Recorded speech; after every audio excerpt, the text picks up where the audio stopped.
הילכו שניים יחדיו בלתי אם נועדו. משפט שלקוח מספר עמוס פרק ג'. שלום לכם, שמי דוקטור ברכה קליין תאיר מהבית לחוכמה מתהווה, ומזה 50 שנים אני עוסקת בשאלת מיליון הדולר שמלווה את האנושות אלפי שנים. כיצד מחברים ניגודים והופכים ויוצרים שלם עוצמתי. הקונפליקט בין ניגודים נוכח כמעט בכל תחומי החיים שלנו.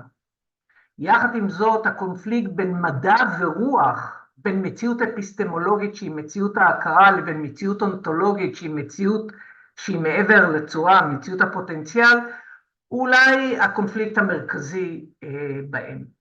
קונפליקט זה לצערי הרב קיבע בחיים של כולנו את הפרדיגמה המכנית פונקציונלית הישרדותית. הוא בעצם יצר חומה בין מציאות חושית מוגבלת, מציאות של חור מנעול, כפי שאני מגדירה אותה, לבין מציאות אינסופית של אמת מוחלטת ופוטנציאל אדיר. התוצאה היא לצערי הרב שרובנו פיתחנו תפיסה שגויה לגבי היקום עוצר הנשימה שבתוכו אנחנו חיים, ועיוותנו תפיסה לגבי מה אנחנו באמת.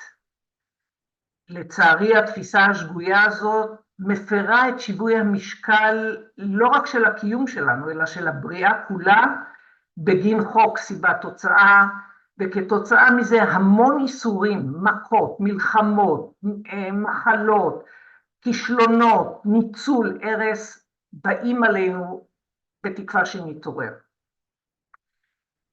שאלת הניגודים באה לידי ביטוי במשפט אלמותי, לדעתי, ציפור, שיר ודג יכולים להתאהב זה בזה, אבל היכן יבנו את ביתם? שאלה זו שם המשורר האהוב שלום עליכם בפיו של טוביה החולב. וכך ביטא בעצם את תהייתו כיצד שני עולמות כל כך שונים יכולים לחיות ביחד. הילכו שניים יחדיו בלתי אם נועדו? כמו ציפור ודג, כך גם מדע ורוח. כל אחד מהם הוא תוצר נפלא של מחשבת האדם, ממש. אבל האם הם יכולים לגור בבית אחד? שאלה מדהימה, כדאי שתחשבו עליה. הפילוסוף האיטלקי אוגוסטו דל נוצ'ה כתב בספר שלו משבר המודרניות, כי החברה של ימינו בעצם נותנת משקל יתר, משקל גדול מדי למדע. הכל סובב סביב מדע, החינוך שלנו, הכלכלה שלנו, הטבע שלנו, הבריאות שלנו, הכל סובב סביב המדע. המדע הוא כמעט צורת הידע היחידה הקיימת היום, ביום יום שלנו. ולכן התבונה האנושית, כתוצאה מזה, הופכת לכלי פרגמטי לחלוטין, שמאוד מתקשה לתפוס רעיונות שחורגים מעובדות אמפיריות, או חורגים ממציאות הצורה, מהמציאות החושית. האמת היא שהוא טוען, זה לא תמיד היה ככה, דווקא המייסדים של כל התפיסות המדעיות שעליה אנחנו עומדים היום, בעצם לפני כ-500 שנים, בעצם ביססו את החשיבה המדעית שלהם גם על הרוח. הם נתנו מקום נרחב לחיפוש רוחני ולקשרים העלומים שבין חומר לרוח. האמת היא שבבריאה כולה הניגודים שזורים יחדיו לשלם. חומר ואנרגיה אינם שלם בלתי נפרד. הגוף שלנו שוזר ניגודים לכדי כלי שלם. הנשימה שלנו שוזרת בין גן המהות שלנו, שנמצא בכוללות המוצא שלנו, לבין מערכת הנשימה שלנו בתוך הגוף ויוצרת מעגל מושלם. גם יחסים איכותיים שוזרים ניגודים. כמו בבריאה כולה, איחוד בין הפכים וניגודים מאפשר לנו להשיג בעצם מהות אלוהית, מאפשר לנו להשיג אמת, מאפשר לנו להשיג אלמותיות, מאפשר לנו להשיג עוצמה, מאפשר לנו להשיג אור, מאפשר לנו בעצם לראות פוטנציאל שהוא מעבר לצורה המוכרת שלנו. לראות הזדמנויות שנמצאות בממדים אחרים לגמרי מאשר הממדים החושיים שאנחנו כל כך מורגלים אליהם. לפיכך, דווקא הייחוד בין מדע לרוח הוא המקפצה להתעצמות הכי דרמטית של התודעה האנושית ששוזרת בין מדע לרוח. מדע מקדם מאמץ שכלי ורוח מקדמת את הידיעה שאינה יודעת. רוחניות משתייכת לסולמות של תדר ששואל את השאלה מה, מדע לעומת זו שייך לסולמות של המערכת הסולרית שלנו ושואל את השאלה איך. מה שמחבר את הניגודים לכדי שלם זוהי תודעת אריק, תודעת אפס. אני מומחית לפתח אפסים, אנשים כאפסים, כן. זוהי תודעה אוניברסלית ניטרלית.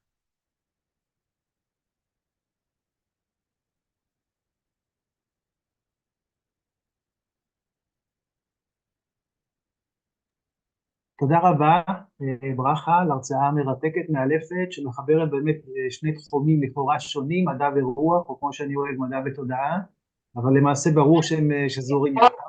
פה אני רוצה, אלון, לתקן דווקא ולדייק. אנחנו לא מחברים מדע ותודעה.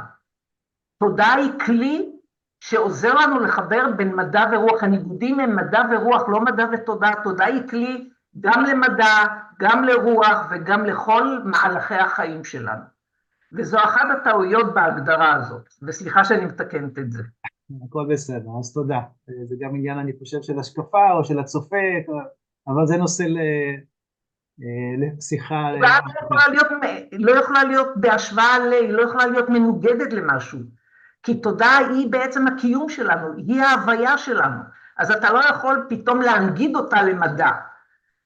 המנוגד הוא מדע ורוח, ומה שמחבר אותם זו ההוויה שלנו, שהיא הוויית מהות, שהיא תודעת אפס, תודעת ריק, או תודעה אוניברסלית. כן, בסדר, אוקיי, תודה על ההערה. אפשר באמת להסתכל על זה כאילו שהתודעה היא הבסיס של הכל, אז מתחילת... נכון, נכון, היא ההוויה בעצם. כן, בהחלט. מה שרציתי לשאול, אני חושב שזה ממש בולט, כן, ואפילו צועק היום, את מדברת על אחדות של ניגודים. המדינה שלנו היא מדינה שסועה בניגודיות מאוד מאוד חזקה, אולי בצורה הכי חזקה בעולם. יש פה ניגודיות של ישראלים וערבים, ויש פה ניגודיות של חילונים ודתיים, והרבה ויכוחים, חיכוכים, מריבות, מלחמות ואלימות.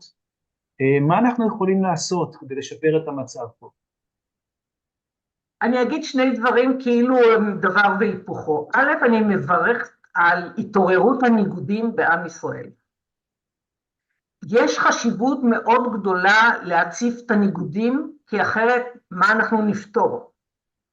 כלומר, לא סתם אנחנו בעת מאוד מיוחדת שבה הכל אבל צף למעלה, והאמת הטובה והמרה כאחד נחשפים לעיני כל. כלומר, גם הניגודים הם הכרחיים, כי גם בבריאה יש פלוס ומינוס, זה שני ניגודים שלעולם לא יכולים להתאחד. אבל אם אנחנו באמת מתבוננים בבריאה ואומרים, אוקיי, אם כך, מה כן מאחד את הניגודים גם בבריאה? זה שביל הזהב בשפה של הקבלה, או בשפה של הבודהיזם, זה תודעת הריק, או בשפה שלי זו תודעה אוניברסלית, תודעה ניטרלית, תודעת אפס. היא היחידה שמחברת בין ניגודים. לכן, כשאנחנו באים לנסות להתמודד עם המצב הכותבי מאוד במדינת ישראל, ואני לא מדברת על מי מחרחר ומי מעבד את הר הזבל הזה שמתרחש היום בחברה הישראלית, אלא באמת מסתכלת מלמעלה, הניגודים מבורכים בתנאי אחד, שיבוא גורם ניטרלי, הגורם השלישי, שהוא יעצב את דרך המלך, את נתיב הזהב, ויחבר את הכל ביחד לשלם מוכלל. האתגר בלחבר את הכל לשלם מוכלל, הוא שהנתיב הניטרלי או הגורם הניטרלי חייב להציג ערך אוניברסלי שכולם יכולים להתחבר אליו. זו הנקודה באמצע. מה שמאחד את הבריאה כולה, שהיא מאוד שונה על הממדים שלה, על המורכבויות שלה, על הצבעים שלה ועל הצלילים שלה, זה ערך אחד עליון, הנקודה במרכז שמחברת את הכל. ואנחנו יכולים לקרוא לה אמת קול, אנחנו יכולים לקרוא לה אהבה, אנחנו יכולים לקרוא לה אור, אנחנו יכולים לקרוא לה אלוהים, אנחנו יכולים לקרוא לה תודעת ריק, תודעת אפס, תודעה ניטרלית. כלומר, כדי שבאמת באמת בישראל תיווצר חברה בהרבה יותר מאוחדת, אנחנו חייבים לחנך את התודעה שלנו לחשוב אחרת. כן, יפה. מי לדעתך יכול להיות הגורם הניטרלי הזה? אנחנו רואים למשל שהייתה פנייה לאו"ם ומאשימים אותנו בג'נוסייד, כן, ברצח עם, ויושבים שם שופטים שאמורים להיות ניטרליים, ואנחנו חושדים ולא בכדי שהם לא כל כך ניטרליים. מי באמת יכול להיות ניטרלי לגמרי? אחת הטעויות שלנו שאנחנו נותנים יותר מדי משקל לפונקציונליות. אנחנו באים ואומרים, האו"ם שהוא ארגון פונקציונלי, הוא בהכרח חייב להיות ניטרלי. מערכת המשפט בעולם כולו, בגלל שהפונקציה שלה היא צדק ומוסר וכן הלאה, היא חייבת להיות ניטרלית. לא. ניטרליות לא קשורה לפונקציה, ניטרליות קשורה להוויה. האם אני הצלחתי כאדם לחנך את התודעה שלי להיות נטולת סיווגים, נטולת שיפוטיות, נטולת הצמדויות, נטולת תגובתיות, נטולת השפעות, אלא באמת להסתכל נכוחה על שורש הדבר. וזה אולי העוצמה הכי גדולה של תודעת אפס, או תודעת ריק, או תודעה אוניברסלית. היא עובדת עם שורשי הדברים, עם שורש טבע הדברים שישנם בבריאה. זה כאילו השורשים מלמעלה מורידים הזנה למטה אל הענפים, שזו המציאות הקיומית שלנו. ולכן זה לא קשור לפונקציה, אלא זה קשור לחינוך התודעה של האנושות, ואנחנו נמצאים בתקופה שהסיפור של חינוך התודעה הוא לב העניין של התפתחות האנושות. ואם לא נבין את זה, למרות שהייתה קורונה, ולמרות שנוחתים עלינו תופעות אקלימיות, ותופעות טבע, ובעיות כלכליות, and you name it, איך שאומרים, למרות זאת עדיין האנושות לא מתעוררת. היא ממשיכה את התנועה האופקית שלה, היא ממשיכה את הגישה המכנית פונקציונלית, שאני דיברתי עליה בתחילת הדברים, והיא לא מתרוממת למעלה ומסתכלת על הדברים אוטופואטית. כלומר, self-creators, אנחנו לא לוקחים את העגל לחיים לידיים שלנו ולא בוראים באמת את מציאות חיינו. אנחנו כל הזמן רק בתגובתיות, שזו המערכת המכנית פונקציונלית. החיים שלנו חייבים לעבור פאזה לתפיסה אוטופואטית, לתפיסה של מהות, כדי שבאמת יהיה שינוי תודעתי.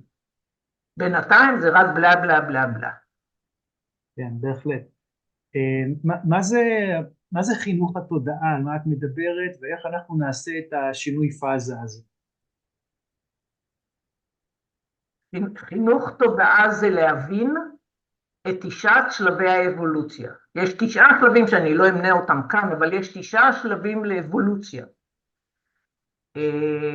ובכל שלב יש סוג של תודעה שמלווה את השלב הזה.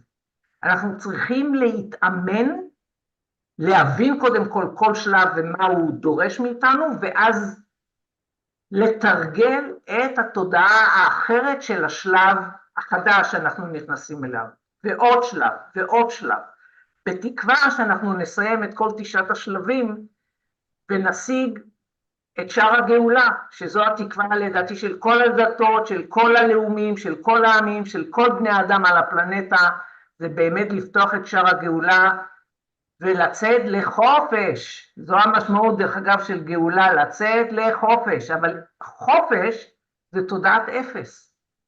בינתיים אנחנו רק מדברים על חופש, אבל באמת רובנו לא אוהבים חופש. אנחנו די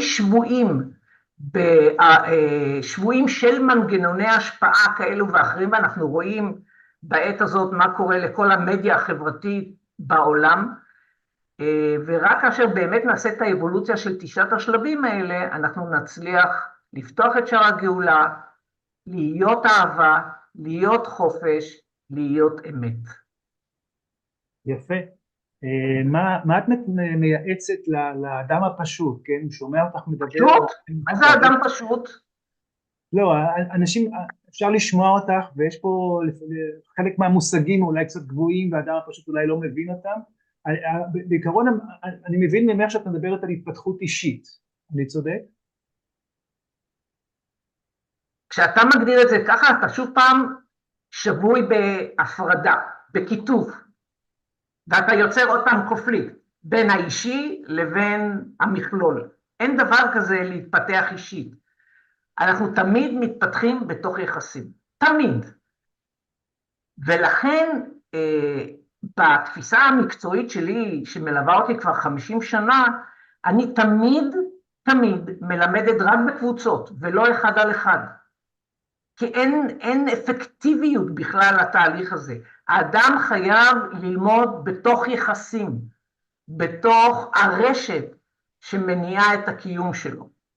ולכן אין לימוד אינדיבידואלי, זה נעשה בו זמנית גם חברה כמכלול וגם האדם כפרט. או אני אגיד את זה אחרת, תמיד התפתחות נעשית במתח בין תלות הדדית לאוטונומיה. נכון שהמציאות היא תמיד סלף רפרנס, היא תמיד בעלת ייחוס עצמי, כלומר האדם הוא האחריות, אבל התפתחות נעשית במתח בין תלות הדדית לבין אוטונומיה. דרך אגב, היום גם באחת מהשיחות שלי, ככה, כתשובה לשאלה שנשאלתי, ייחודיות, דרך אגב, לא עומדת בפני עצמה.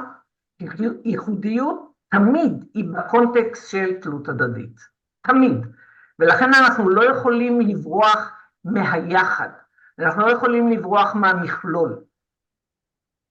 זה תמיד ביחד. היחיד והיחד תמיד ביחד. יפה, סלוגן יפה. יפה מאוד, זה מתאים מאוד לרוח של זמננו. אנחנו כבר לקראת סיום, יש לך איזשהו מסר אופטימי לעם ישראל שחווה פה לפני כמה חודשים את הטראומה הענקית החזקה הזאת? אני מלווה בפוסטים שלי שהם די נוקבים בפייסבוק, אני מלווה את החברה הישראלית מאז אירועי 7 אוקטובר. ואני מציעה לכולנו, עם כל הכאב ועם כל האובדן ועם כל הכאוס שאנחנו חיים בתוכו, ויש הרבה כאוס, ויש הרבה כאב ויש הרבה תסכול, לנסות להתרומם מעל המציאות הזאת, מעל הגלים הסוערים האלה, לנסות רגע להתרומם ולהבין, יש סיבה למה אנחנו חווים את מה שאנחנו חווים, אין ברמה אישית ואין ברמה לאומית. הקוסמוס פועל על פי תוכנית מוגדרת, וכמו פרט עסקי, כאשר אתה לא מבצע משימה אחת בזמן, מיד היא מתווספת לעמודה השנייה וכן הלאה וכן הלאה. והאנושות לצערי הרב אספה הרבה מאוד קוביות בפרט שלה, שלא בוצעו, שלא נלמדו, שלא תוארו, שלא נרפאו. והיות והפלנטה עצמה בסוף המאה ה-23, היא חייבת לעבור לממד אלמותי, ואומר לממד אוניברסלי, גם האנושות חייבת לעשות את הצעד הזה. ולכן קוסמוס הכניס את האנושות כאילו בין שתי אבני ריחיים מאוד שוחקות, מאוד פוצעות, כדי שאנחנו נתעורר. ולכן אם העם בישראל רגע יתרומם ויבין שיש סיבה שהיא סיבה קרמטית, גם לנו כעם וגם לכל אחד ברמה האישית, וקרמה שחייבים לרפא אותה, חייבים ללמוד אותה, כי אחרת היא תחזור שוב ושוב ושוב ושוב, זה המסר הכי אופטימי שאני יכולה לומר בעת הזאת, ותמיד, ככל שאנחנו נשכיל לאחוז בעגל לחיים שלנו, בידיים שלנו, ולהבין שלכל סיבה, לכל גורם ישנה תוצאה, או לכל תוצאה ישנו גורם, אם נחפש את הגורם, אנחנו מהר מאוד באמת נברא לעצמנו חיים בהרבה יותר נינוחים, בהרבה יותר מאושרים, בהרבה יותר אוהבים, בתנאי שנאחד ניגודים בעזרת תודעת אפס, תודעה ניטרלית, תודעה אוניברסלית. תודה, באמת מסר מרשים. את אומרת שכן יש לנו ממש מעט זמן, אבל ממש בקצרה, את אומרת במאה ה-23 צפוי פה איזשהו אירוע מיוחד, איך הגעת לתובנות האלה? פעם לא שואלים אותי איך אני מגיעה למה שאני מגיעה, אבל ידוע אפילו בקבלה דרך אגב, ידוע שבמאה ה-23, שזה שנת 7,000 לבריאה בספירה היהודית, הפלנטה עוברת טרנספורמציה מאוד מאוד מהותית, וגן עדן כביכול חוזר לפלנטת הארץ, ולכן רק ישויות של אור תוכלנה להישאר כאן, וכל אלה שסירבו, למרות עניבות החנק ולמרות המכאובים והאיסורים, סירבו להתעורר ולטפס את תשעת השלבים שציינתי קודם לכן, לא יוכלו להיות על הפלנטה הזאת. רק אנשים מוארים. אז כולנו מוזמנים לעשות אבולוציה במודע, מתוך בחירה, ולא לחכות למכה. כן, טוב, אז באמת תודה רבה. תודה לכם. מרתקת, מרשימה, כל הכבוד. תודה לכם. תודה רבה גם לצוות, ליעל ולרחל. תודה רבה ונתראה.